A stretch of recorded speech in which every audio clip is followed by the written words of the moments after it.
dès que quelqu'un fait une petite erreur dans sa foi, vous êtes toujours à l'affût pour venir planter le premier couteau. Si vous vous reconnaissez dans cette phrase, vraiment, prenez soin de votre foi. Parce que je pense que vous prenez plus soin de la foi des autres que de la vôtre. Honnêtement, je pense que pour la plupart d'entre nous, au niveau religieux, on fait tous de notre mieux. Et peut-être que toi, ton mieux, il est mieux que le mien. Mais peut-être qu'un jour, toi, tu chuteras, alors que moi, j'évoluerai, je m'améliorerai, et qu'à ce moment-là, je serai mieux que toi. Et pourtant, je ne vais pas venir pour autant te jeter la pierre. Je pense sincèrement que si au lieu d'être à l'affût de la moindre petite erreur pour venir tout de suite se tailler, on se soutenait à la place, eh bien, je suis certaine qu'on deviendrait tous des meilleurs musulmans.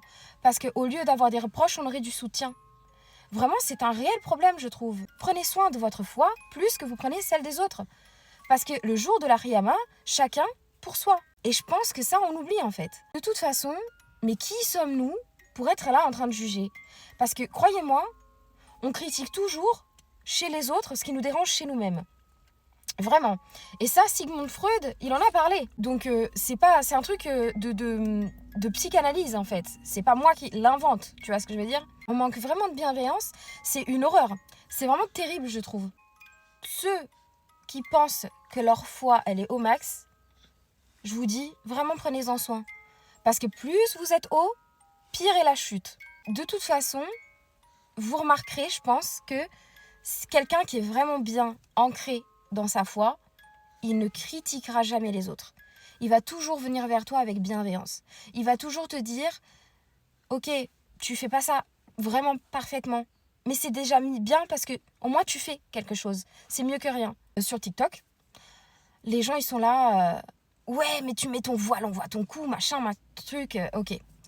Et moi, une fois, j'avais fait une vidéo pour dire, mieux vaut, je trouve, faire des pas tordus vers Allah que pas de pas du tout.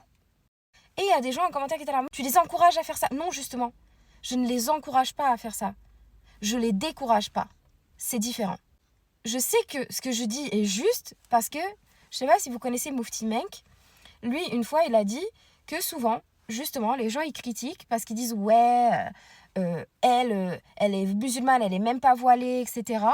Et que souvent, vous êtes peut-être en train de parler de quelqu'un qui avant, elle mettait des faux ongles, des faux cils, des mini-jupes, des jeans hyper collés. Et il a dit, en fait, vous vous rendez pas compte du cheminement. Oui, peut-être que là, elle n'est pas parfaite, mais elle fait mieux que ce qu'elle faisait avant. Et c'est ça qui compte. Parce que de toute façon, Allah, il connaît ton cœur et tes intentions. Peut-être que vous, derrière votre écran, dans la rue, on se dit, waouh, quel musulman, mashallah. Alors qu'en vrai, chez vous, vous êtes vraiment des étrons. Alors que peut-être une fille qui n'est pas voilée, elle fait ses 5 prières par jour, elle fait son ramadan, elle fait sadaka, elle fait tout correctement. Vraiment, l'habit ne fait pas le moine. Faut arrêter. Hein. Et de toute façon, je pense qu'on oublie le point essentiel. Ce que j'ai sur la tête, là, je le fais pas pour que vous soyez heureux et contents.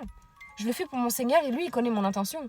Tant que lui, il est content de moi, ce que vous pensez, on s'en fichera réellement. Voilà. Je voulais faire passer ce message parce que là, vraiment, il y en a marre. Bon ramadan à tous. J'espère que votre ramadan se passe très bien. Et voilà. Barakallahu fikum.